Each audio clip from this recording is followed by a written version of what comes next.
अगर किसी कंपनी का फाउंडर इंटरेस्ट दिखा रहा है तो वो सबसे सॉलिड इंटरेस्ट है। एडवाइस इंडस्ट्रियल कॉम्प्लेक्स से थोड़ा दूर रहो और अपने हिसाब से खुद सोचो अपनी सिचुएशन को लेके, रियलिटी को एकदम क्लियरली देखो और साथ साथ आप ऑप्टिमिस्टिक भी रह सकते हो। रिपलिंग ने 150 फाउंडर्स ऐसे एक्वा हायर करे। फाउंडर्स का एक्वा हायर होना इन बड़ी कंपनीज में काफी वैल्यूएबल है। हमेशा दुविधा में रहता है फाउंडर कि यार कंटिन्यू करे पूरी जी जान लगा के आगे, या अब इस पॉइंट पे वो थोड़ा सोचना चालू करे कि इससे कैसे निकले। मुझे लगता है कि अगर आप जक और इलॉन मस्क भी हो तो आप अपनी Zip2 पहले बना लो। गरीबी में बुलिश होने की जगह थोड़ी सी अमीरी में बुलिश हो जाते हैं। भाई ये पॉडकास्ट यार मेरे टाइम पे क्यों नहीं थी?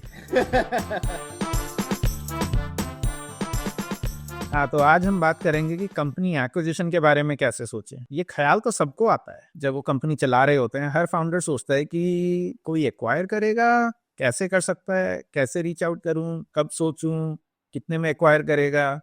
और ये जो सारी बातें हैं, अब वो किसी से कर भी नहीं सकता है, किसी से जाके बोलेगा तो नहीं कि इन्वेस्टमेंट तो मैंने बिलियंस ऑफ डॉलर्स की कंपनी बनाने के लिए रेस करी थी, पर अब मैं बेचने की सोच रहा हूँ। तो ये सारी बातों का जवाब हम इसी एक एपिसोड में आज देंगे कि कैसे सोचें। फिर बाद में कभी एपिसोड में बताएंगे कि कैसे करें और क्या होता है। तो इस सबके एपिसोड आने वाले हैं बाद में, बट ये वाला हम करेंगे कि कैसे सोचें। ऐसे चालू करते हैं कि कैसे सोचना चाहिए या कब फाउंडर को सोचना चाहिए कि कंपनी का एक्विजिशन के लिए जाएं। पहले तो मैं ये बता दूं कि सभी स्टार्टअप्स में एक ना एक पॉइंट आता है जब फाउंडर के मन में ऐसा आता है कि आगे कंटिन्यू करता रहे या एग्जिट के बारे में सोचे। और नॉर्मली ये तब लोग सोचते हैं जब या तो ग्रोथ स्लो हो रही है, और तो फाउंडर को पता होता है कि ग्रोथ क्यों स्लो हो रही है, कोई बहुत डीप स्ट्रक्चरल रीजन है या आपका एग्जीक्यूशन में कुछ प्रॉब्लम है। और अगर मैक्रो इकोनॉमी में कुछ चल रहा है जो अनफेवरेबल हो, अगर आपके नेक्स्ट राउंड रेस करने में आपको इंट्यूशन आ रहा है या सिग्नल्स आ रहे हैं कि दिक्कत होगी, अगर आपकी जिस इंडस्ट्री में आप हैं वहां पे कोई बहुत बड़ा चेंज हो गया है, जैसे कि रियल एस्टेट में अभी एक बहुत बड़ी लॉ आ गई यूएस में कि बायर एजेंट के जो कमीशन है वो एकदम ट्रांसपेरेंट कर दिए जाएंगे। तो ये जो 30-40 साल से जो जिस तरीके से लोग पैसा बना रहे हैं वो आगे पॉसिबल नहीं होगा। तो ये बहुत बड़ा चेंज है। तो अगर किसी ने उस आइडिया पे लेके कंपनी बनाई है तो उसको काफी चेंज करना पड़ेगा। अगर आपको ग्रोथ आपकी नहीं हो रही लेकिन आपको प्रॉफिटेबिलिटी का भी रास्ता नहीं दिख रहा है तो भी आप सोचें। तो ये सारे कंडीशंस हैं जिसमें कि एक ना एक बार फाउंडर सोचता ही सोचता है। और रोहित और मेरे को कई लोग अप्रोच करते हैं, एटलीस्ट हर 2 हफ्ते में एक बार कोई फाउंडर अप्रोच करता है जो ये बोलता है यार कि आपने एग्जिट कैसे करी, आपने एग्जिट के बारे में कैसे सोचा, ये मैं सोच रहा हूँ ये सही भी है कि नहीं। और ये हमेशा दुविधा में रहता है फाउंडर कि यार कंटिन्यू करे पूरी जी जान लगा के आगे, या अब इस पॉइंट पे वो थोड़ा सोचना चालू करे कि इससे कैसे निकले। इसमें एक और एलिमेंट है जो मैंने नहीं बोला, वो एक्चुअली है कि समय का। कभी कभी बहुत बर्नआउट हो जाते हैं फाउंडर, जिसका कोई मतलब साइकोलॉजिकल है, इसका कोई एक बिजनेस एस्पेक्ट से लिंक डायरेक्ट नहीं हो, बट इनडायरेक्टली 4-4.5 साल से लगे हुए हो और आपके जो रिजल्ट्स हैं वो सो हैं। तो या तो आपकी एक्सपेक्टेशन से सो हैं या एक्चुअली में सो हैं। लेकिन उस बर्नआउट की फेज पे लोग आके डेफिनेटली सोचते हैं कि कैसे करें। तो मेरे पास तो बर्नआउट वाले भी बहुत लोग आते हैं कि यार इसके बारे में कैसे सोचे। एनीवे, मैं रोहित आपसे पूछना चाहूंगा कि आपने भी अगर अपनी प्रीवियस कंपनी में सोचा होगा एक बार, तो आपका तो मुझे थोड़ा सा पता है, ये कैसे हुआ? मेरा वाला तो खैर मैक्रो शिफ्ट की वजह से हुआ। और मेरे वाले में ये भी था कि पहले तो ये बता दूं, मैंने तो सोचा ही नहीं था। जो भी मैक्रो शिफ्ट वगैरह जो भी हुआ, मैंने तो कंपनी चालू कर दी थी। मुझे तो लगा कंपनी बेचना जब तक वो बड़ी नहीं हो जाए वो ब्लास्फेमी है। मतलब वो ऐसा काम है कि गलत बोल दिया, अब उटक बैठक लगाओ। हाँ कि आपने मंदिर में जाके कुछ ना बुरी चीज सोच ली। हाँ, तो इम्प्योर थॉट्स आ रहे हैं आपको। हाँ, और आपको सब यही बताएं। सबका मतलब है कि इन्वेस्टर तो खास करके अरे बड़ी कंपनी बनाने के लिए पैसे दिए थे और तुम ये छोटी चीज सोचने लग गए, तो उन्हें लगता है कि ये तो गलत करे, पाप कर दिया मैंने, तो नरक में जाएंगे। पर तो सबसे पहला है कि ये सोचना भी खराब नहीं है। ये ऐसा है कि आपको मार्केट में सुनने को मिलता होगा, मार्केट में मेनली इन्वेस्टर्स या लोगों से, कि कंपनी बड़ी बना रहे हैं, उसी में लगे हुए हैं और कोई हवा ही नहीं है कंपनी बेचने की। सबसे पहली बात ये, मैं उनमें से था, मुझे कोई हवा ही नहीं थी कि कंपनी बिक भी सकती है। क्योंकि पहले तो ये हवा नहीं थी कि कंपनी चालू भी हो सकती है, फिर बिक भी सकती है, तो ज्यादा लंबी बात हो गई हम जैसे गरीबों के लिए। तो ये किसी ने आके हमें अप्रोच किया, मैक्रो एनवायरनमेंट चेंज हो रहा था और किसी को हमने एक प्रोडक्ट लॉन्च किया था ऑनबो, वो किसी को बहुत पसंद आ गया था। तो उसने कहीं साइड से कॉन्वर्जेशन चालू करी एक बंदे के थ्रू, एक वाईसी फाउंडर के थ्रू जिसको मैं जानता था, तो मैंने जाके फिर लोगों को बोला, मैंने कहा भाई ऐसी बात चल रही है, ऐसा होता है क्या, ये कैसे हो रहा है कि लड़की आके हमसे बात कर रही है, मतलब समझ में नहीं आता है।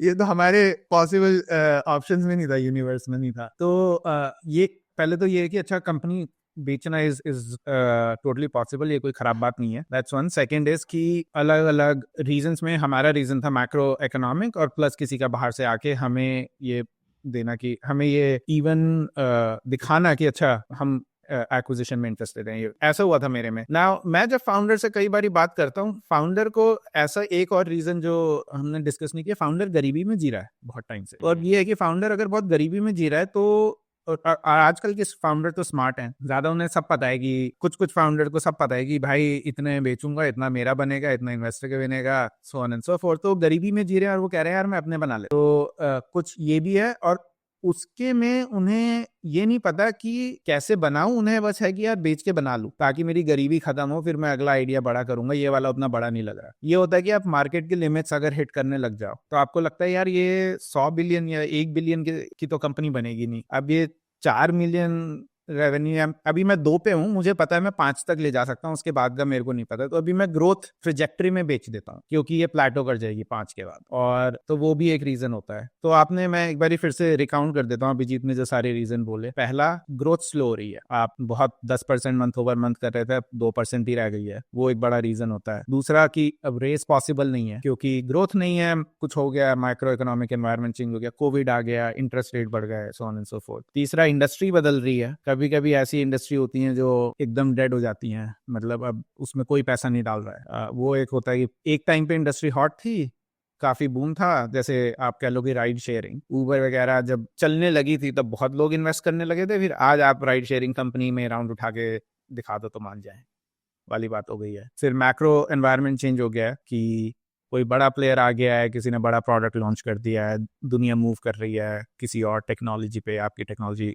पुरानी हो गई, सो ऑन एंड सो फोर्थ। चौथा कि आप बर्नआउट हो गए, और चौथा पार्ट से जो भी कि आप बर्नआउट हो गए, आप नहीं कर सकते, और छठा कि आपको पता है कि मैं हम प्लाटो कर जाएंगे और उसके आगे कुछ नहीं है। रोहित, मेरा एक और क्वेश्चन है आपसे, इसी से लिंक्ड है कि जिससे आपके साथ हुआ कि आपको बाहर से इंटरेस्ट आया इनबाउंड, तो जब किसी फाउंडर को बाहर से इंटरेस्ट आता है तो आई थिंक वो सोचता है और उसके इमीडिएटली दिमाग में ये आता है कि यार मेरे पास और क्या क्या ऑप्शन है, क्योंकि उसको भी अपने बोर्ड के पास ले जाने के लिए ये बताना पड़ता है कि उसने कुछ तो सोचा इसको सिस्टमैटिकली या प्रोसीजर, ताकि वो जस्ट एक ही ऑफर आया है उसको एक्सेप्ट ना कर ले। तो इसके बारे में थोड़ा एक्सपैंड करो कि यार अगर किसी को बाहर से ऑफर आया, whatever triggers this kind of set of options जो लोगों के पास हैं वो क्या हैं और लोग उनके बारे में कैसे सोचें। हाँ, तो जब बाहर से ऑप्शन आता है, कुछ फाउंडर का दिमाग तो ऐसे चलता है कि हम मार्क जकरबर्ग हैं और किसी ने $1 बिलियन का भी ऑफर दे दिया तो हमें लेना नहीं है क्योंकि हम तो बड़ी कंपनी बनाएंगे। एक तो ये उन लोगों के लिए नहीं है, अगर आपका वैसा दिमाग है तो यहीं बंद कर दो और जाके बड़ी कंपनी बनाओ, ये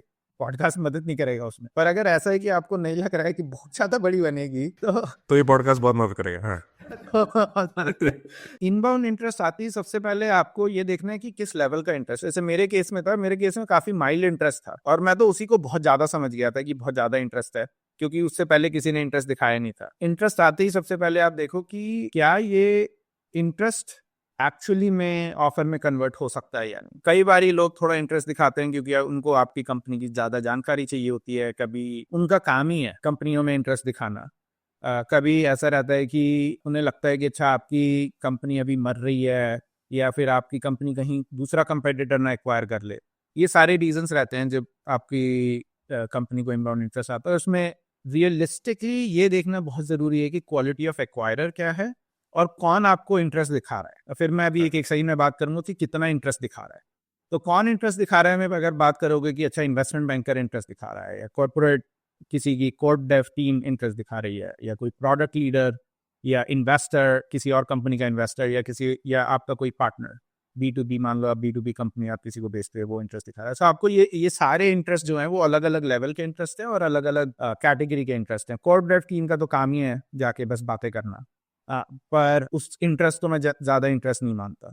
अगर किसी कंपनी का फाउंडर इंटरेस्ट दिखा रहा है तो वो सबसे सॉलिड इंटरेस्ट है। फिर कोई इंटरेस्ट दिखा रहा है तो वो ऐसा नहीं है कि एक बारी बोल के छोड़ देगा। अगर एक बारी बोल के उसने छोड़ दिया मतलब कोई वैसे ही इंटरेस्ट नहीं था। वो आगे आपसे कितनी बात कर रहा है, कितना रियलिस्टिकली उसको फॉलो अप कर रहा है, कितना उस पे नंबर अटैच कर रहा है, कितनी डायरेक्टली डील की बातें कर रहा है, उतना हाई क्वालिटी इंटरेस्ट है। अगर वो सारी चीजें नहीं है तो इंटरेस्ट बेसिकली लो क्वालिटी है। आप उसको उस इंटरेस्ट को लेके ही नहीं कह सकते कोई मेरी कंपनी एक्वायर करना चाह रहा है। सिमिलर उसमें कि अगर जैसे इन्वेस्टर आते हैं ना, इन्वेस्टर ईमेल भेजते रहते हैं, कहते हैं कि we want to talk to you, हम तो तुम्हारी कंपनी में बहुत इंटरेस्ट है, वो तो बस इन्फॉर्मेशन लेने के लिए कर रहे हैं, राइट।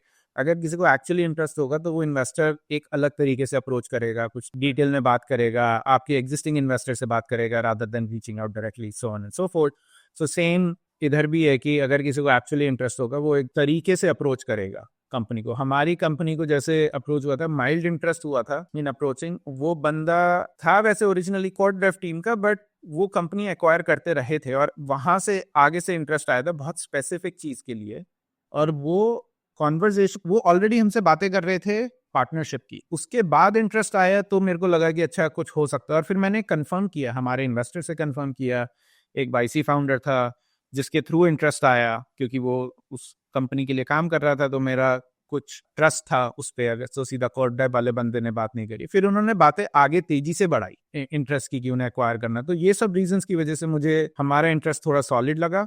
और जब आपको भी इंटरेस्ट आ रहा है तो जितनी मैंने कैटेगरीज बताई, investment banker, corporate team, senior product leaders, founders, investors and partners, इनके बेसिस पे आप ये डिसाइड करें कि कितना स्ट्रांग है वो इंटरेस्ट, कितना रियलिस्टिक है। तो मेरा ये था, आपका क्या था? मेरे को भी जो आपने बोला कि स्ट्रॉन्गेस्ट सिग्नल फाउंडर से है, तो हमको भी एक फाउंडर ने अप्रोच किया था और वो हमारी इंडस्ट्री में एक दूसरी और बड़ी कंपनी के फाउंडर थे। तो हमने उनसे बात करी, मतलब जितना सीरियसली वो थे, वो बोल रहे थे, उससे हमें लग गया कि एटलीस्ट टाइम वेस्ट नहीं कर रहे हैं और ये थोड़े से सटल या इनफॉर्मल सिग्नल्स ही हैं जिनसे थोड़ा आइडिया लग जाता है कि सामने वाला समय बर्बाद कर रहा है या उसका भी समय उसको वैल्यू करता है या नहीं। और अगर वो खुद अपना टाइम वैल्यू करता है तो वो उसी हिसाब से पॉइंटेड क्वेश्चन पूछता है जो टाइम वेस्ट ना करे। तो हमारे केस में वही हो रहा था कि उनने पहली बार हाय हेलो के बाद सीधे मुद्दे की बात पे आए और काम की बातें पूछनी चालू करी। और तीसरी चौथी बार मैंने डायरेक्टली पूछा कि भाई अगर ये सीरियस होगा तो आप लोग इंटरेस्टेड हो गए या नहीं हो गए। तो फिर हम गए अपने बोर्ड मेंबर्स के पास और उनको पूछा। तो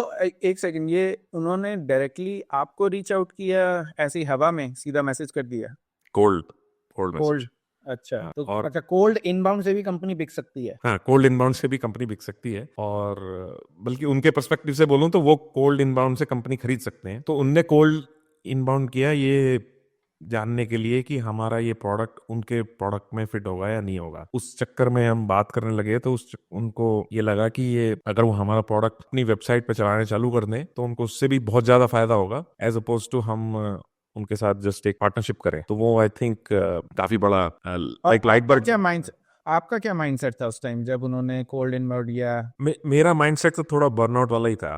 मतलब मेरा माइंडसेट ये था कि मैं काफ़ी बर्न आउट हूँ, कंपनी बहुत ज़्यादा ग्रो कर नहीं रही है और स्टार्टअप में अगर आप बहुत ज़्यादा तेज ग्रो नहीं कर रहे तो डेफिनेटली आप मतलब वेंचर कैपिटल के हिसाब से आप अच्छा बिजनेस नहीं बना रहे हो। अदरवाइज अच्छा बिजनेस हो सकते हो और भी अलग पैरामीटर्स पे। तो हम ठीक ठाक बिजनेस थे लेकिन हम बहुत फास्ट ग्रोइंग बिजनेस उस टाइम पे नहीं थे। और तो मेरा माइंडसेट ये था कि ये अगर समय बर्बाद नहीं कर रहे तो मैं एक चीज पे काफी सेंसिटिव हूँ कि कोई काफी डायरेक्टली और बेबाक एकदम बात करने में थोड़ा आगे रहता हूँ। तो मैंने उनसे पूछ लिया कि आप इसमें अगर सीरियस है इंटरेस्ट आपको तो बताइए, अगर आप ऐसी इन्फॉर्मेशन चाहते हैं तो प्लीज मेरा टाइम वेस्ट मत करिए। तो वो और भी सीरियस हो गए। तो मैं ऐसे ही बर्न आउट मोड में और भी डायरेक्टली बात करता था कि तो उस चक्कर में आई थिंक ये बहुत जल्दी पता चल गया कि ये दे आर क्वाइट इंटरेस्टेड। हमने जो टेक्नोलॉजी बनाई है उसमें उनको बहुत इंटरेस्ट है और वो एटलीस्ट उनने मुझे बहुत ही अच्छा केस बताया कि क्यों हमारी टेक्नोलॉजी उनके चीज में फिट होती है बहुत अच्छी। तो एटलीस्ट मेरे को भी उस इंडस्ट्री में होने की वजह से 4-5 साल बहुत जल्दी आइडिया लग गया कि ये जो बोल रहे हैं ये एकदम सही है और कुछ बनावटी बातें नहीं बोल रहे हैं। फालतू बातें नहीं कर रहा है आदमी। फालतू फाउंडर्स जनरली करते नहीं है फालतू बातें, क्योंकि उनके पास उनको भी टाइम लगाना है चीजों में। राइट। एक और चीज है कि जो मेरे केस में था, फिर मैं आपका व्यू भी लूंगा इसमें। मेरे केस में ये भी था कि हमने एक प्रोडक्ट लॉन्च किया था ऑनबो। उस टाइम ऑनबो बहुत तेजी से ग्रो कर रहा था और ये ऑनबो की वजह से ही था कि वो हमसे बात करने आए थे। अब एक चीज़ ये भी रहती है कि यार मैं कर रहा हूँ, मुझे लगता है कि मैं कुछ फिगर आउट कर लूँगा, या मैं अगला राउंड उठा लूँगा, या इस प्रोडक्ट में पोटेंशियल है, या बस इन्फ्लेक्शन पॉइंट आने ही वाला है मेरी कंपनी। राइट। कभी-कभी इस भ्रम में भी रहते हैं लोग, और उसकी वजह से वो फिर एक्विजिशन इंटरेस्ट को मना कर देते हैं। तो मेरे केस में मैंने क्या किया कि मैंने ये इमीडिएटली ट्राई किया। मैंने कहा इन्वेस्टर से आके बात करता हूँ, अगर मेरा प्रोडक्ट एक्चुअली में बहुत अच्छा है और रेवेन्यू की एक्चुअली बहुत वैल्यू है, तो इन्वेस्टर पैसे दे देगा, मैं अगला राउंड उठा के कंपनी कंटिन्यू कर लूंगा, वैल्यूएशन बढ़ा लूंगा, पैसे रेज कर लूंगा, और मैं कंपनी रन करता रहूंगा। तो मैंने वो इमीडिएटली करने की ट्राई किया। अच्छा, मेरे में एक टाइमिंग वाला फैक्टर भी था, मैक्रो इकोनॉमिक एनवायरनमेंट इंपॉर्टेंट था, क्योंकि हम एक लेंडिंग कंपनी थे और इंटरेस्ट रेट बहुत तेजी से बढ़ रहे थे, तो हमारी कॉस्ट ऑफ कैपिटल जो थी वो आई थिंक 6 महीने में 80% बढ़ गई थी। तो अब यूनिट इकोनॉमिक्स हर्ट होने लगी, और लाइक पैसे ज़्यादा बर्न होने लगा। बट नॉनदलेस मुझे ये भी था कि फेड दोबारा से तो 6 ट्रिलियन प्रिंट नहीं करेगा, तो इंटरेस्ट रेट जल्दी से नीचे नहीं जाएंगे। तो ये नई रियलिटी है जिससे हमें डील करना ही है, मतलब हमें कंपनीज नई रियलिटी में चलानी है, ओल्ड रियलिटी अब ट्रू नहीं है। और नया प्रोडक्ट जो बहुत तेजी से रेवेन्यू ग्रो कर रहा है, उसका मुझे देखना था कि इन्वेस्टर इस पे कितना बुलिश है या कितना पैसा डाल देगा। और वो अनसर्टेन टाइम्स थे, इन्वेस्टर ने बोला कि वो पैसा डाल देंगे, बट उन्होंने ऐसे नहीं बताया कि इतना डाल देंगे, मतलब जितना वो डालना चाहते थे उतना में मेरे को इंटरेस्ट नहीं था, जिस वैल्यूएशन पे डालना चाहते थे उसमें मेरे को इंटरेस्ट नहीं था। और वो तो इंडिकेशन थी, ऐसा नहीं था किसी ने टर्म शीट लिख दी थी हमें। तो मेरे केस में ये भी था कि एक प्रोडक्ट था जो ग्रो कर रहा है, और मैं उस प्रोडक्ट पे कंपनी बना सकता था। मतलब अगर वो एक नई कंपनी होती तो शायद वो बहुत पैसा रेस करती, या सही टाइम में बहुत पैसा रेस करती। तो मुझे इस बात की भी कोई इस भ्रम में नहीं था, मैं फॉल्स होप में नहीं था कि ये प्रोडक्ट की वजह से मैं कुछ फिगर आउट कर लूंगा। कई फाउंडर इसमें भी रह जाते हैं जब उन्हें इनबाउंड इंटरेस्ट आता है। और आपका आपका भी जानने के बाद मैं बताऊंगा, बट मैं फाउंडर्स को जानता हूँ जिन्होंने बेसिकली गलत डिसीजन लिया। मैं एक चीज एक्चुअली बताना चाहता हूँ कि जो आपने बोला कि आपने रीअसेस किया आपकी कंपनी के पोटेंशियल को ऑब्जेक्टिवली, ये एग्जैक्टली वही बात का एग्जाम्पल है जो हमने पहले एपिसोड में बोली थी कि रियलिटी को एकदम क्लियरली देखो और साथ साथ आप ऑप्टिमिस्टिक भी रह सकते हो। तो ये पॉइंट ना मेरे को काफी, एक थोड़ा सा टेंजेंट पे जा रहा हूँ बट ये काफी थोड़ा इंटरेस्टिंग लगता है। एक किताब है जो इन्वेस्टर ने लिखी, 0 to 1। उस किताब में एक चैप्टर है जहां पे वो यू शेप्ड क्वालिटीज बताता है कि फाउंडर्स के अंदर कैसे कॉन्ट्रडिक्टरी क्वालिटीज एग्जिस्ट करती हैं एक साथ। तो एक फाउंडर है जो तो इंट्रोवर्ट भी है, बट जब अपना प्रोडक्ट बना रहा है और कस्टमर से बात करता है तो अपने प्रोडक्ट के बारे में बात करने में एक्साइटमेंट रहता है उसको। तो एक्सट्रोवर्ट वहां पे वो कोई उस वक्त उसको देखेगा तो बोलेगा ये एक्सट्रोवर्ट है। तो ये अगेन ये दोनों चीजें को एग्जिस्ट करती हैं। ये तो एक बहुत ही छोटा सा उदाहरण है, बट लाइक स्टीव जॉब्स के केस में वो विजनरी भी है पर डिटेल्स पे भी ध्यान देता है। तो जो लोग केवल विजनरी हैं वो हाई फाई सोचते हैं, जो लोग डिटेल्स में हैं वो बड़ा पिक्चर देख नहीं पाते। अब ये दोनों चीजें एक साथ को एग्जिस्ट करती हैं, तो ऐसा काफी कॉमन है कि इसीलिए हम लोग जब बोलते हैं कि एडवाइस इंडस्ट्रियल कॉम्प्लेक्स से थोड़ा दूर रहो और अपने हिसाब से खुद सोचो अपनी सिचुएशन को लेके। ये उसका एक बहुत छोटा सा एग्जाम्पल है कि जब आपकी इंडस्ट्री चेंज हो रही है, जब आपका मैक्रो इकोनॉमिक असेसमेंट चेंज हो रहा है, उस वक्त अपनी कंपनी के बारे में आप ऑब्जेक्टिवली कैसे सोचें और जीरो से कैसे असेस करें अपने चांसेस रियलिस्टिकली, ये बहुत इंपॉर्टेंट है। तो एनीवे मैं जस्ट पॉइंट करना चाह रहा था रोहित की जो आपने बोला पहले वो काफी इंप्रेसिव है, क्योंकि वो बहुत ही मुश्किल है एक चलती कंपनी के अंदर ऐसे सोचना बिना संक कॉस्ट के कि आज से अगर मेरे को सारे नए डिसीजन सोचने हैं पास्ट में जो भी हो गया तो मैं कैसे करूंगा। तो ये अगेन एक हम संक कॉस्ट बायस पे अलग बात कर सकते हैं, बट एटलीस्ट ये एक पॉइंट में बताना चाहता था। बट एटलीस्ट मैं आपका क्वेश्चन क्या था वो वापस पूछो यार। क्यों मैं ये कह रहा था कि मेरे केस में ऐसा था कि मेरा एक प्रोडक्ट ग्रो कर रहा था, तो मैंने उस पे ये भ्रम में नहीं था मैं कि अच्छा अब ये चल जाएगा, मतलब मैं नेक्स्ट चीज पे होप कॉन्स्टेंटली नहीं कर रहा हूँ। मैंने डिसाइड कर लिया कि अब 6 ट्रिलियन प्रिंट नहीं होंगे। मेरा कोर बिजनेस जो लेंडिंग का था उस पे मैक्रो इकोनॉमिक इम्पैक्ट है, वो अब चेंज हो चुका है हमेशा के लिए। इसीलिए मैंने बस इन्वेस्टर से अपने नए बिजनेस की बात करी, देखा कितने पैसे देने के लिए रेडी हैं, so on so fourth, and decide कर लिया कि बेचेंगे। फाउंडर इस भ्रम में जरूर रहते हैं या फॉल्स होप में रहते हैं कि हमारा अगला प्रोडक्ट चल जाएगा, या हम अभी कुछ लॉन्च करने वाले हैं, ऑलमोस्ट इन्फ्लेक्शन पॉइंट पे हैं और समथिंग, फिर हमारी वैल्यूएशन बढ़ जाएगी। उसका क्या आपके केस में ऐसा कुछ था या आपने कुछ देखा है ऐसा? हमारे केस में हमने अपने आप को काफी झूठ बोला है 1 या 2 साल, इन द सेंस कि मतलब मैं थोड़ा एग्जैजरेट कर रहा हूँ, पर हम लोग ऑप्टिमिस्टिक थे कि ये चीज़ ठीक हो गई या ये चीज़ इम्प्रूव करेंगे तो कंपनी चल जाएगी, जो आई थिंक नॉर्मल है। आई थिंक एकदम ही एक फर्स्ट रिजल्ट पे, नेगेटिव रिजल्ट पे गिव अप करना भी ठीक नहीं है, क्योंकि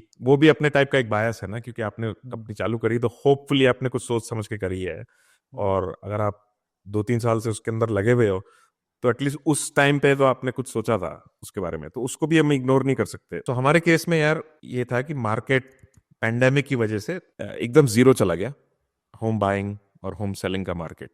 अप्रैल 2020 से आई थिंक अक्टूबर 2020 तक ऑलमोस्ट जीरो था। उसके बाद जब इंटरेस्ट रेट, एक पीरियड था जब काफी ज्यादा घर की वैल्यू ऊपर जा रही थी, जब सारी एसेट प्राइसेस ऊपर जा रहे थे, बट उसके बहुत जल्दी बाद ही फिर वो क्रैश हो गया नवंबर 2021 में, जो आई थिंक उसका पीक था। और उसके बाद से जब इंटरेस्ट रेट ऊपर जा रहे हैं, तब से घर की खरीद और बेचने मतलब कम हो रहा है उसका वेलोसिटी, और उसी पॉइंट से हमारा बिजनेस काफी सफर करने लग गया इन टर्म्स ऑफ नई ग्रोथ, हर महीने जो ग्रोथ थी। तो उसके बाद हमने, ये जो हमारी बात हुई, जिसने हमको अप्रोच किया, वो आई थिंक 2023 में किया, तो या लेट 2022 में कह लीजिए। तब तक हम मतलब 1 साल फाइट मार चुके थे पूरी कि इसको टर्न अराउंड करने की, बट वो हो नहीं रहा था। और ये आपके आउट ऑफ कंट्रोल चीजें, अब इंटरेस्ट रेट ज्यादा है तो क्या ही करेगा। वो एक्सेप्ट करना बहुत मुश्किल था, बट अब मुझे रेट्रोस्पेक्ट में लगता है कि बिल्कुल हमारे हाथ के बाहर था। तो ये भी एक एंगल है जो फाउंडर्स को ध्यान रखना चाहिए। तो मैं एक दो एग्जांपल बता देता हूँ। ये तो इनको थोड़ा मैं करीब से जानता हूँ, तो मुझे इनकी कहानी पता है। एक बंदे को तो कंपनी चालू करने के 2 साल में ही काफी अच्छा एक्विजिशन ऑफर आया था। कंपनी उसकी शायद 80 मिलियन 100 मिलियन की बिक सकती थी, और उसको, क्योंकि ये पॉडकास्ट नहीं था, तो उसको गलत सलाह मिल गई। तो उसने बोला कि मैं कंपनी नहीं बेच रहा, और ऑफर अच्छा था, अच्छी कंपनी से था, रियलिस्टिक था, कागज में तो उन्होंने बोला कि खरीद रहे हैं भाई। और इसने बोला कि नहीं, मेरे इन्वेस्टर ने बोला बड़ी कंपनी बनाने के लिए, और समथिंग लाइक दैट, या इन्वेस्टर था कि मैं राउंड में पैसे डाल देता हूँ एंड ऑल द स्टफ। सो उसने नहीं बेची। आज वो मलाल में बैठा है, ठीक है, उसने फिर भी कुछ पैसे बना लिए, बट वो आज मलाल में बैठा है कि बेच देता। मैं सेकंड एग्जांपल में, मैं एक इवेंट में एक वाईसी फाउंडर से मिला, तो उसकी कंपनी को एक ऑफर आया था सीड राउंड के बाद ही। वो ऑफर बहुत ज़्यादा बड़ा नहीं था, मतलब अच्छा ऑफर था फाउंडर के हिसाब से, फाउंडर के पैसे बन जाते, जो कि मेन मेन चीज़ है। तो फाउंडर को सीड राउंड के बाद ऑफर आया, और आई थिंक स्क्वायर से आया था वो ऑफर उसे। और स्क्वायर ने बोला कि हमें तुम्हारी कंपनी खरीदनी है। नंबर में भूल गया, मान लो 50 मिलियन का था, बट इसी रेंज में कुछ होगा, जो कि अच्छा ऑफर है सीड राउंड के बाद, क्योंकि आप कुछ ही मिलियन रेज करते हो और 2-3 साल ही हुए हैं कंपनी को चलाते हुए, फाउंडर के अच्छे पैसे बन जाते। बट अगेन इन्वेस्टर ने बोला कि नहीं, ये कंपनी बड़ी बनाएंगे। तो फाउंडर ने बोला अच्छा ठीक है। ऐसा फिर ये हुआ कि, और कुछ महीने बाद ऑफर आने के उनकी ग्रोथ स्लो हो गई। जब तक उससे पहले जब उसे ऑफर आया, तब कंपनी एकदम पावर तो लगी पड़ी है कि मुझे खरीदना ही है तुम्हें, लाइक ये तो मेरी मेन चीज़ है। और ये कॉर्पोरेट टीम या किसी से आया, प्रोडक्ट लीडर भी बात कर रहे हैं कंपनी के, मैं सो on and so fourth. But founder ने बेची नहीं। फिर 6 महीने बाद वो गए सेम कंपनी को बेचने, सेम कंपनी ने मना कर दिया, बोला नहीं चाहिए भाई। उसने कह रहा है कि वो $0 में खरीदने को तैयार नहीं थे, क्योंकि उनकी स्ट्रैटेजी बदल गई उस 6 महीने में। फिर फाउंडर ने अगले 4 साल और कंपनी चलाई, सीरीज ए रेस किया, डाइल्यूट हुआ। उसका ये कहना था कि अगर मैं कंपनी सीड राउंड में बेच देता तो मैं ज़्यादा पैसे बनाता, कम टेंशन के साथ, और ज़्यादा बेटर होता मेरे लिए। तो ये सारी चीज़ें बेसिकली ध्यान रखने वाली बात है कि आपको कुछ कुछ एडवाइस मिलेगी, और राइट आंसर तो किसी को नहीं पता है। अगेन वो ज़को वाला एग्जांपल कि 1 बिलियन की नहीं बेचूंगा, तो आज 1.3 ट्रिलियन की कंपनी हूँ मैं। तो अगर आप उस कैंप में हो तो ठीक है तो चलेगा। पर अगर आपको लग रहा है कि भाई मैं गरीब हूँ, अभी पैसे बना लेता हूँ, तो बेचना इतना बुरा नहीं है। बट रियलिस्टिक रहना है, क्योंकि काफ़ी लोग इन्फॉर्मेशन फिशिंग करते रहते हैं, और इसका कोई डायरेक्ट करेक्ट आंसर नहीं है। एक नेक्स्ट चीज़ बताता हूँ जो मैंने तरीका सीखा फाउंडर से, क्योंकि हमारा गोल तो फाउंडर के पैसे बनाना है ना। तो फाउंडर के पैसे और कैसे बना सकते हो बिना कंपनी बेचे, अगर आपको रियलिस्टिक इंटरेस्ट आ रहा है कहीं से। तो एक केस में ये हुआ कि फाउंडर को आया इंटरेस्ट किसी एक्वायरर से, और नंबर बहुत बड़ा नहीं था, हाइपोथेटिकल नंबर ले लेता हूँ, 100 मिलियन ले लो, कि फाउंडर को है 100 मिलियन की कंपनी बेचनी है, बट फाउंडर्स ने ऑलरेडी शायद 50 मिलियन तब तक उठा रखे। तो ऐसा कोई बहुत बड़ा नहीं है। इन्वेस्टर ने कहा नहीं, कंपनी अच्छी कर रही है सब, तो इन्वेस्टरों ने वही कन्विंस करने की कोशिश कर रहे थे। तो फाउंडर ने क्या किया, उसने बोला कि इन्वेस्टर भाई, अगर तो कंपनी बहुत अच्छा कर रही है और तुम बहुत बुलिश हो, तो ऐसा करो, मेरे और मेरे को फाउंडर के तो सेकेंडरी कर दो और कंपनी में और पैसे डाल दो, क्योंकि हम हैं गरीब, गरीब भाइयों को चाहिए पैसा। तो अगर थोड़ा, आप तो अमीर हो, आप थोड़ा पैसा दे दो, कंपनी में बहुत बुलिश है, तो हम एक तो राउंड करो और हमारे सेकेंडरी निकाल दो, ताकि हम कम से कम गरीब ना रहें, तो हमें फिर हम आराम से कंपनी बना पाएंगे। और उन्होंने एक्चुअली, इन्वेस्टर्स ने ये किया, उन्होंने एक्चुअली सेकेंडरी में पैसे निकाले, इन्वेस्टर्स ने अगला राउंड में लीड किया, ज़्यादा बड़ा नहीं था बट राउंड लीड किया और वो कंपनी चलाने लगे। और फिर बाद में फिर से एक्विजिशन ऑफर आया और उस टाइम कंपनी की सिचुएशन बदल चुकी थी, तो उन्होंने तब कंपनी बेची थी, तो उन्होंने फिर से पैसे बनाए। सो जो पहली बात है जरूरी वाली, वो ये कि अगर ऑफर आ रहा है और इन्वेस्टर कह रहा है कि नहीं तुम्हारी कंपनी बहुत बड़ी है, तो तुम सेकेंडरी में पहले पैसे निकाल लो और बोलो कि अगर कंपनी पे आपको लग रहा है कि हाँ बुलिश तो हम दोनों ही हैं, तो गरीबी में बुलिश होने की जगह थोड़ी सी अमीरी में बुलिश हो जाते हैं। भाई ये पॉडकास्ट यार मेरे टाइम पे क्यों नहीं थी? नहीं, ये बहुत ही अच्छा पॉइंट है ये आई थिंक समझ में नहीं आता लोगों को, ये पता नहीं है कि क्या क्या कर सकते हैं, जो हम अंदर की बातें बता रहे हैं ना। जैसे पिछले कई पॉडकास्ट में मेरे को लगता है वो एडवाइस इतनी ज्यादा इंपॉर्टेंट है, इतनी अच्छी एडवाइस है कि किसी के बहुत सारे पैसे बन सकते हैं सिर्फ वो एडवाइस सुन के, और हिंदी में कोई दे भी नहीं रहा है। यार। एक और पॉइंट है इसमें, मेरा ना थोड़ा स्ट्रॉन्ग ओपिनियन है। ये एडवाइस कोई ले ना ले उससे मतलब नहीं है मुझे, ये एडवाइस भी नहीं है, ये मेरा एक ओपिनियन है। जैसे कि मैं अपने खुद के बारे में या कोई पैटर्न जब देखता हूँ तो वो है कि मुझे लगता है कि अगर आप जक और इलॉन मस्क भी हो तो आप अपनी जिप2 पहले बना लो। क्योंकि मेरे को इलॉन मस्क ने जब जिप2 बेची उसके बाद इंटरनेट अपने आप में उससे अभी 1000 से 10,000 गुना और बड़ा हो गया है। और उसको भी ये पता है क्योंकि वो विजनरी है, तो भी ऐसे उसने ये नहीं सोचा कि यार ये 300 मिलियन की बिक्री है तो मैं ऐसा करता हूँ 3 बिलियन तक वेट कर लेता हूँ, जो कि बहुत आसान है किसी के लिए भी। उसने अगेन रिस्क और रिवॉर्ड और कई चीजें सोच के और अपनी पर्सनल लाइफ और सब कुछ देख के एक उसने असेसमेंट किया कि ये ऑफर काफी अच्छा है, सबको फाइनेंशियल रिटर्न मिलेगा इंक्लूडिंग उसे, और उसने उससे 22 मिलियन बनाए और अपने भाई और माँ के लिए उसने घर खरीदा, गाड़ियां खरीदी, और अपनी नई कंपनी भी x.com जाके डोमेन भी खरीद लिया नई कंपनी के लिए। जैसे हमने पहले एपिसोड में बोला था कि फाउंडर अपना मास्क पहले लगाएं, ये एयरलाइन की भी एडवाइस है।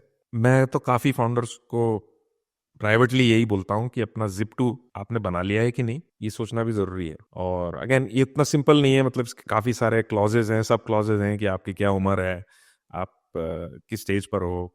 बट अगर आप पहली बार कुछ कर रहे हो और रिलेटिवली यंग हो और अर्ली 20s में हो, क्योंकि इलॉन मस्क भी मुझे पता था कि वो येलो पेजेस को ही ऑनलाइन डाल रहा था एक एक करके, तो इन अ वे ऐसा कोई बहुत एक्साइटिंग या कटिंग एज आइडिया भी नहीं था। मतलब उस टाइम के लिए काफ़ी कटिंग एज था, बट ठीक है, एक नॉर्मल आइडिया था। तो उसने भी ऐसे धीरे धीरे करके सीढ़ियाँ चढ़ी हैं। इलॉन मस्क तो काफी बड़ा वो हो गया, महारथी n=1 एग्जाम्पल। मैं एक लाइव एग्जाम्पल दिखाता हूँ एक और, वो भी ग्रेट फाउंडर्स, बट स्ट्राइप के जो फाउंडर्स हैं पैट्रिक और जॉन कॉलिसन, उनकी पहली कंपनी थी ऑप्टोमैटिक, जो उन्होंने यूके में चालू करी, और उन्होंने 5 मिलियन की बेची थी in cash and stock to Live Current Media. ये उनकी पहली कंपनी थी, स्ट्राइप पहली कंपनी नहीं थी।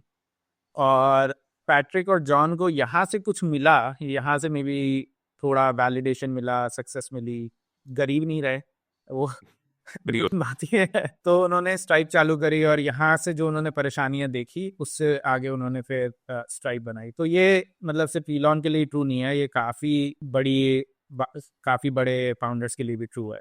काफी की कंपनी फर्स्ट टाइम में ही बड़ी बन जाती है, बट लाइक थोड़ी छोटी पहली कंपनी बेचना is not a negative. Like ऐसा नहीं है कि आप पहली कंपनी बनाओगे तो बिलियन की। एग्जैक्टली। ठीक है, तो आगे की बात करते हैं अब, ये कि universe of things that you can sell. आप अपनी कंपनी एक मोनोलिथ है, पर आप जब अपनी कंपनी को बेचने के बारे में सोचो तो आप वो कैसे सोच सकते हो। अभिजीत, मैं कुछ एग्जांपल लेता हूँ या कुछ चीजें बताता हूँ। इसमें तो आपका एक्सपर्टीज है यार, ये आप बोलो उसमें। हाँ, ये तो मैंने इसीलिए टॉपिक चुना था क्योंकि मैंने भी खुद ये रोहित से सीखा है। अच्छा चलो, तो यूनिवर्स बताता हूँ क्या क्या बेच सकते हो। तो सबसे पहले आप बेच सकते हो आपकी टेक्नोलॉजी या प्रोडक्ट। सेम चीज़ है बेसिकली, आपने प्रोडक्ट बहुत अच्छा बनाया, टेक्नोलॉजी बहुत अच्छी बनाई है। मैं थोड़ा डिटेल में एग्जांपल लेके बताऊंगा कि क्या। सेकंड चीज़ आप बेच सकते हो रेवेन्यू। अगर आपकी कंपनी ग्रो कर रही है, मिलियंस ऑफ ARR है, सो ऑन एंड सो फोर्थ, तो आप उसको बेच सकते हो। तीसरा आप बेच सकते हो आपके कस्टमर्स, आपके रिलेशनशिप्स। ऐसा होता है कई बारी आप यूएस की जगह आप किसी और कंट्री में ऑपरेट कर रहे हो, आपके कस्टमर्स हैं, सो ऑन सो फोर्थ, वो खरीद सकता है। चौथा आप बेच सकते हो ग्रोथ, किसी कंपनी को ग्रोथ चाहिए, उन्हें रेवेन्यू इंक्रीज करना है, तो वो आपको खरीद सकती है। पांचवा आप अपनी टीम बेच सकते, अपने आप को बेच सकते, अपना जिस्म, अपना ईमान सपने बेच सकते हो तो अपने आप को बेच सकते हो, जो कि ये टीम वो एक्वाहायर है कि आप लोग अच्छे हो बट कंपनी बड़ी नहीं बनी, तो आप कैसे क्या एक्वायर करेगा कोई। शुरू से चालू करता हूँ कि टेक्नोलॉजी और प्रोडक्ट, और उसके मैं एक दो एग्जांपल दिखाता हूँ। सबसे पहले तो मेरा एग्जांपल कि मैंने क्या बेचा था। मैंने तो मेनली टेक्नोलॉजी और प्रोडक्ट बेचा था। मेरे पास काफी रेवेन्यू भी था, मेरे पास कस्टमर रिलेशनशिप भी थे, सो ऑन एंड सो फोर्थ, काफी चीजें थी मेरे पास। बट अंत में जिसकी सबसे ज्यादा हमें वैल्यू मिली वो मिली टेक्नोलॉजी की और एक्चुअली टीम की, दोनों की वैल्यू मिली। तो दो बॉक्सेस चेक थे, और कंपनी हमारी इसलिए खरीदी क्योंकि किसी को नई मार्केट में जाना था और हमारे पास ऑलरेडी टेक बना हुआ था, हमारी ऑलरेडी टीम को काफी एक्सपर्टीज थी उस एरिया में जहां कंपनी को जाना था। दो तीन एग्जांपल शेयर करता हूँ। पहला तो मेरी कंपनी का हो गया, यहाँ जब हमें जीजी वेंचुअर्स ने खरीदा, इसलिए उन्होंने लेंडिंग प्लेटफॉर्म लिखा, ज्यादा फिनिकी होके, but at the end of the day उन्होंने पूरी कंपनी खरीदी, और खरीदी इसलिए थी। दूसरा, भाई ठीक से बताओ यार, ये जेजी वेंटवर्थ कौन है, कहाँ से आया, नया है कोई आ गया एकदम? ओके, थोड़ा तो बैकग्राउंड बताओ। हाँ। अच्छा, तो जेजी वेंटवर्थ एक कंपनी है जो 30 साल पुरानी है, और जेजी वेंटवर्थ एग्जिस्ट करती है something called structured settlement business में, जो कि आपके इंश्योरेंस, अगर आपका एक्सीडेंट हुआ है और आप इंश्योरेंस क्लेम जीत गए हो, तो इंश्योरेंस क्लेम जो आपको ओवर 20 ईयर्स मिलता है, हर महीने आपको कुछ पैसे मिलते हैं, उसको रीफाइनेंस करते हैं वो, और अपफ्रंट पेमेंट देते हैं कि $1000 20 साल तक मिलेंगे, हर महीने 20 साल तक मिलेंगे, तो उसकी जगह आप $1 लाख आज ले लो, और वो सारी पेमेंट अब जीजी वेंटवर्थ को जाएंगी। तो रीफैक्टरिंग कर दिया, रीफाइनेंस कर दिया। अब वो, ये मार्केट बहुत छोटी है, तो कॉन्स्टेंटली नई मार्केट में आने का सोच रहे हैं, तो उन्होंने एक डेट सेटलमेंट बिजनेस चालू किया, जिसको करने में उन्हें 5 साल लग गए, मतलब शुरू से चालू करने में और ग्रो करने में। और फिर अंत में उन्होंने कहा कि अब हमें लेंडिंग मार्केट में जाना है, जो कि सबसे बड़ी मार्केट, और उस मार्केट में उन्हें बहुत जल्दी जाना था क्योंकि टाइम निकलता जा रहा था, उन्हें इमीडिएटली लॉन्च करना था, पर उनके पास कोई एक्सपर्टीज, कोई टेक्नोलॉजी, कुछ नहीं है। ओल्ड स्कूल कंपनी है, मैनुअली करते हैं सब कुछ, कोई बेरिया थिंकिंग नहीं है, ऑफिस में बैठ के फोन घुमा रहे हैं, ये ओल्ड स्कूल बिजनेस है। तो इसलिए उन्होंने स्टिल्ट का प्लेटफॉर्म खरीदा कि, या स्टिल्ट को खरीदा कि ये हम इमीडिएटली लैंडिंग करना चालू कर। खरीदते ही उन्होंने बस लैंडिंग फिर चालू कर दी, क्योंकि हम आए सारी की सारी टीम बेसिकली, मैं नई लैंडिंग बिजनेस यूनिट रन करता था, मैं इसलिए उनका SVP and GM of landing था, और मैंने आते ही बस कहा कि ये ऐसे ऐसे चीज़ें करनी है, ये रही सारी टेक्नोलॉजी, और बस फटाफट लैंडिंग चालू कर दो। तो उनका 5 साल का जो टाइम फ्रेम था वो घट के कुछ महीने हो गया, इसलिए उन्होंने पैसे दिए। ये है टेक्नोलॉजी और टीम का एंगल। एक और एग्जांपल दे देता हूँ, थोड़ा बड़ा कंपनी है रॉकसेट करके, जो कि ओपन AI ने खरीदी एंटरप्राइज AI के लिए। तो ओपन AI तो वैसे काफ़ी ग्रो कर रही है, हर एरिया में ग्रो कर रही है, 150 बिलियन की कंपनी है आज। अब उन्हें कोई एंटरप्राइज AI कंपनी चाहिए थी जिसको यूज़ करके वो एंटरप्राइजेस में ज़्यादा बेच पाएँ, क्योंकि ओपन AI को भी रेवेन्यू काफ़ी तेज़ी से ग्रो करना है। अब यहाँ कोई कह सकता है कि अरे उनकी टेक तो ऑलरेडी इतना अच्छा है, या उनका प्रोडक्ट ऑलरेडी इतना अच्छा है, उनकी टीम ऑलरेडी इतनी अच्छी है। बट इस केस में जो प्रोडक्ट रॉकसेट बना रहा था वो अपने आप में बहुत अच्छा था, और उनके पास एंटरप्राइज कस्टमर्स भी थे। सो लाइक उस केस में एंटरप्राइज कस्टमर की भी वैल्यू है, चाहे ऐसी रेवेन्यू के लिए नहीं खरीदा हो, बट वो कनेक्शंस की भी वैल्यू है। सो और रॉकसेट बड़ी कंपनी भी थी, 117 मिलियन उन्होंने रेस करे थे। मुझे पता है कि कितने की बिकी, बट मोटा मोटी ऐसे समझ लो काफ़ी अच्छे दाम में ओपन AI ने खरीदी थी, क्योंकि ये एग्जैक्ट वही कंपनी थी जो ओपन AI को चाहिए थी एंटरप्राइज AI में जाने के लिए। अब सो ओपन AI की जो इतनी बड़ी मशीनरी है, जो 3.4 बिलियन का रेवेन्यू है, या 3.4 बिलियन का जो रेवेन्यू है, अब ओपन AI से एंटरप्राइज AI में जाके मे बी 3.4 को 4 बिलियन कर दे, या 4.5 बिलियन कर दे बहुत जल्दी। अदरवाइज उन्हें रिलेशनशिप बनाने पड़ते हैं और लंबा सेल करना पड़ता है, तो वो बहुत जल्दी हो जाए। तो ये एग्जाम्पल है टेक, टीम, प्रोडक्ट बेचने का। राइट। इसके अलावा आपने बोला कि लोग रेवेन्यू के लिए भी खरीदते हैं, उसका एग्जांपल? तो उसका एग्जाम्पल एक नियम करके कंपनी है, ग्लोबल पेमेंट्स कंपनी है, आप इसको स्ट्राइप का कंपेटिटर समझ लो। तो नियम कई एरियाज में ऑपरेट करती है। अगर आप नियम की उसमें जाओगे इंडस्ट्रीज में, तो ट्रैवल में जैसे ऑपरेट करती है, पेरोल के लिए, मार्केट प्लेसेस के लिए, so on and so fourth.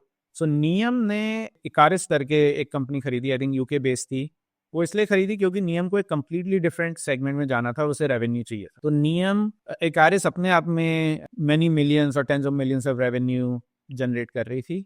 नियम बड़ी कंपनी थी इकारिस के कंपैरेटिव, और यूके में नहीं थी, तो उन्होंने इकारिस को एक्वायर किया, एक नए सेगमेंट में चले गए, वो रेवेन्यू अब नियम का रेवेन्यू बन गया। उन्होंने कुछ चेंज नहीं किया इस केस में, उन्होंने कहा कि ये सेम चलते रहेगा, अब नियम की टेक्नोलॉजी से हम इम्प्रूव कर देंगे और बस रेवेन्यू चाहिए हमें इस मार्केट में। तो ये एक एग्जांपल है। और इस केस में आप देखोगे कि रेवेन्यू के लिए जब एक्विजिशन करते हैं लोग, तो it is very accretive to both the seller and the acquirer, क्योंकि सेलर के तो ऑब्वियसली पैसे बन गए, बट एक्वायरर का हायर मल्टीपल रेवेन्यू, उसने लो मल्टीपल पे खरीदा और वो रेवेन्यू अब हाई मल्टीपल पे हो गया, तो उनकी कंपनी की वैल्यूएशन बढ़ गई। एक्चुअली पालो अल्टो नेटवर्क्स जो कि पब्लिक कंपनी है, वो यही करता है। जब निकेश अरोरा आया था तो उसने 20 बिलियन कंपनी की वैल्यूएशन थी, उसने बहुत सारे एक्विजिशन करे हैं, वो साल में 2-3 एक्विजिशन करते हैं, वो रेवेन्यू कॉन्स्टेंटली कंपाउंड कर रहे हैं, तो उन्हें उसका प्रीमियम मिलता जा रहा है। एनीवे, सो ये एक एग्जांपल है जो जहां आप रेवेन्यू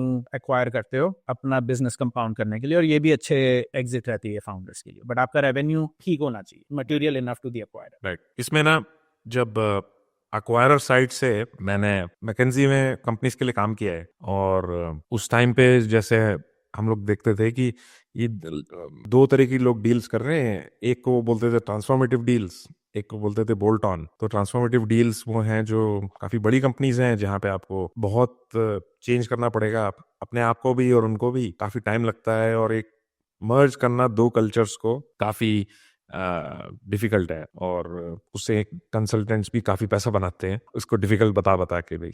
और दूसरा है बोल्ट ऑन, जो जहाँ पे वो छोटी कंपनी एक्वायर कर रहे हैं, और बहुत ही एक स्पेसिफिक रीजन, बहुत ही स्पेसिफिक कैपेबिलिटी के लिए कि नए मार्केट में एंटर करना है और वगैरह। तो ये काफी सारे एग्जांपल्स इसमें आप दोनों तरीके से सोच सकते हो, बट इसमें जो आप बोल रहे थे एक और तीसरा पॉइंट कि लोग कस्टमर्स और उनकी रिलेशनशिप्स के लिए एक्वायर करते हैं, तो उस पे चलते हैं, उसका क्या एग्जांपल है? हाँ, तो जो लोग कस्टमर और रिलेशनशिप्स के लिए एक्वायर करते हैं उसके दो एग्जांपल दूंगा, सेम ही कंपनी से दूंगा जिसने एक्वायर करी है। सो डील ने एक्वायर करी है कंपनी पे स्पेस। डील एक ग्लोबल एचआर पेरोल कंपनी है जो वाई कॉम्बिनेटर की है, तो थोड़ा हमें ज़्यादा डिटेल पता है डील की, बट डील ने काफ़ी एक्विजिशन करे मेनली कस्टमर और रिलेशनशिप्स के लिए अलग अलग कंट्रीज में जाके और अलग अलग वर्टिकल्स में। सो इस केस में उन्होंने पे स्पेस एक्वायर करी। पे स्पेस काफ़ी पुरानी कंपनी है डील के मुकाबले, सो 20 साल से कंपनी है और 44 कंट्रीज में पेरोल करती है। तो डील को एक्वायर करते ही 44 कंट्रीज में पेरोल कस्टमर सब मिल गए। In Africa and middle east एक ही एरिया में 14,000 कस्टमर मिल गए इन कंट्रीज में, in Africa and middle east, और बड़े ब्रांड के रिलेशनशिप, छोटी company, so on and so fourth. आप जब कंपनी एक्वायर कर रहे हो और आप पे स्पेस को पे स्पेस ही रख रहे हो, को बेसिकली ब्रांड भी चेंज नहीं करना है। लाइक इस कंपनी को लोग जानते हैं, वो 14,000 कंपनीज जानती हैं पे स्पेस को जो यूज कर रही हैं, राइट? उन्हें कुछ चेंज नहीं करना है। सो ये एक एग्जांपल है जो जहां कस्टमर और रिलेशनशिप्स लाना बहुत मुश्किल का काम है, काफी टाइम लगता है, तो आप वो एक्वायर कर सकते हो। तो ये भी एक है।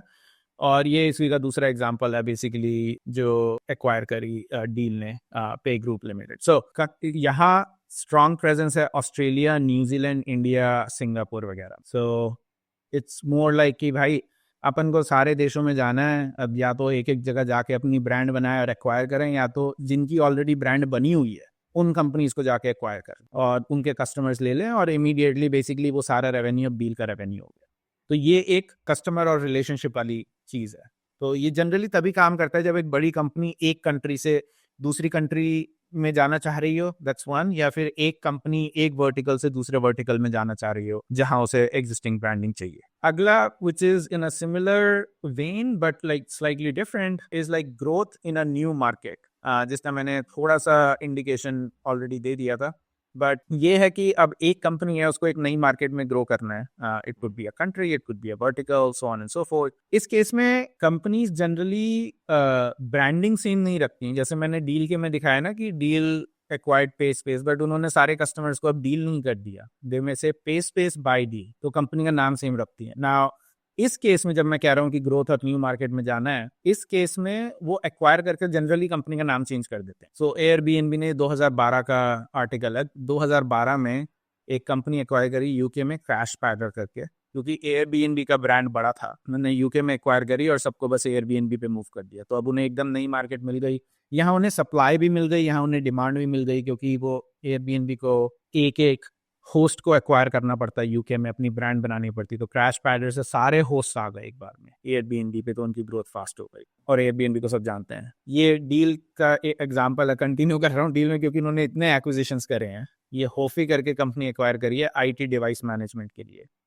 और आईटी डिवाइस मैनेजमेंट अगेन एक यूके बेस्ड कंपनी है, और डील को इस मार्केट में जाना था क्योंकि डील मैंने बोला पेरोल है, अब उन्हें सारी चीज़ें बनानी है, उन्हें आईटी मैनेजमेंट ही बनाना है, बाकी सर्विसेज भी बना रहे हैं वो। तो या तो सब कुछ इंटरनली बनाएं या फिर एक कंपनी को एक्वायर करें जो ग्लोबली रिमोटली कर रही है। अब ऐसा नहीं है कि ये सब म्यूचुअली एक्सक्लूसिव चीज़ें नहीं है। आप कहो कि नहीं ये तो सिर्फ ग्रोथ या टीम के लिए किया है, या ये सिर्फ रेवेन्यू के लिए किया है, या मार्केट एक्सपेंशन के लिए किया है। ये ओवरलैपिंग भी हो सकती है कि ग्रोथ भी मिल रही है, नई मार्केट भी मिल रही है, नया वर्टिकल भी मिल रहा है। तो ये उस चीज़ का एग्जाम्पल है। और आखिरी वाला तो सबसे ज़रूरी एग्जाम्पल है इस चीज़ का, वो है जब फाइक ने जीरो टाउन को एक्वायर किया।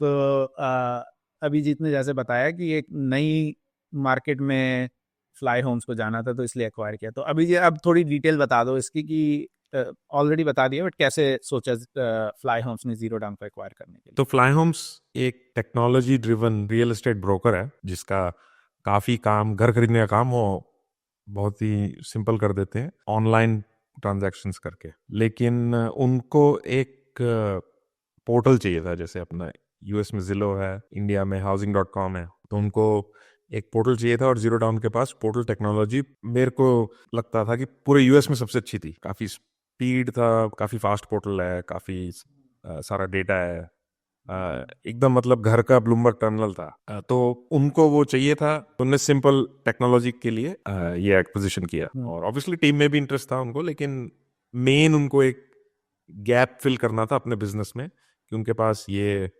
पूरा एक प्रोडक्ट लाइन मिसिंग है जो किसी भी रियल एस्टेट कंपनी के लिए काफ़ी इंपॉर्टेंट है। अगर आप कंज्यूमर्स के साथ डील कर रहे हो तो कि आपके पास एक अच्छा पोर्टल होना चाहिए, तो उनके पास नहीं था। ठीक है, तो अब आखिरी वाला वो डिस्कस करता हूँ जो कि है कि एक्वा हायर, जिसमें आप अपनी टीम बेच देते हो। इसका एक ही एग्जांपल दूंगा, मतलब इसके तो वैसे बहुत ज़्यादा एग्जांपल हैं और कोई बोलना पसंद नहीं करता कि हम एक्वा हायर हुए हैं, क्योंकि इसमें बेसिकली ज़्यादा पैसे नहीं मिलते हैं। इसमें बेसिकली आपका जॉब इंटरव्यू होता है और वो सब। सो एक ये सुपर ग्लू करके कंपनी थी जो स्ट्राइप ने एक्वायर करी मार्च 2024 में, जबकि सुपर ग्लू ने 6.8 मिलियन सीड राउंड उठाया था 2021 में। फिर भी स्ट्राइप ने एक्वायर करी सिर्फ 4 बंदों की टीम के लिए, और वो अपने आप में एक न्यूज़ है। तो इसमें ये फाउंडर्स पक्का खोड़ू होंगे। और स्ट्राइप को रेवेन्यू और फाइनेंस ऑटोमेशन में जाना था, क्योंकि स्ट्राइप तो पेमेंट्स कंपनी है, वो नई नई फंक्शनैलिटी ऐड कर रहे हैं। This is one of the ways that where they can acquire experts in different verticals. So जब इस तरह कई बार एक्विजिशन होता है तो फाउंडर्स को एक्वायर करके टीम का हेड या इंजीनियरिंग हेड या कुछ ऐसा बना देते हैं। इसमें भी अच्छा पैसा देते हैं, मतलब आपको सैलरी मिलेगी, but also some additional sign on bonus वगैरह भी मिल जाता है, क्योंकि आपने पैसे रेस करके एक अच्छा प्रोडक्ट बनाया है। रिपलिंग को कई लोग जानते होंगे। रिपलिंग भी ग्लोबल पेरोल कंपनी है। रिपलिंग आई थिंक किसी ने मेरे को बताया कि रिपलिंग ने 150 फाउंडर्स ऐसे एक्वा हायर करे हैं, मैंने कहीं तो सुना था। तो फाउंडर्स का एक्वा हायर होना इन बड़ी कंपनीज में काफ़ी वैल्यूएबल है, कंपनी के लिए भी, फाउंडर्स के लिए भी, क्योंकि फाउंडर्स को ऑटोनॉमी मिलती है, फास्ट ग्रोथ कंपनी में काम करते हैं और कंपनी को अच्छे लोग मिलते हैं रादर देन हायरिंग इंडिविजुअल। सो ये 5 तरीके हैं जिसकी वजह से ये यूनिवर्स है जिसकी वजह से आपकी कंपनी एक्वायर हो सकती है। टेक या प्रोडक्ट, दूसरा है रेवेन्यू, तीसरा है कस्टमर या उनके आपके रिलेशनशिप, चौथा है ग्रोथ, नई मार्केट में एंट्री, और आखिरी है टीम।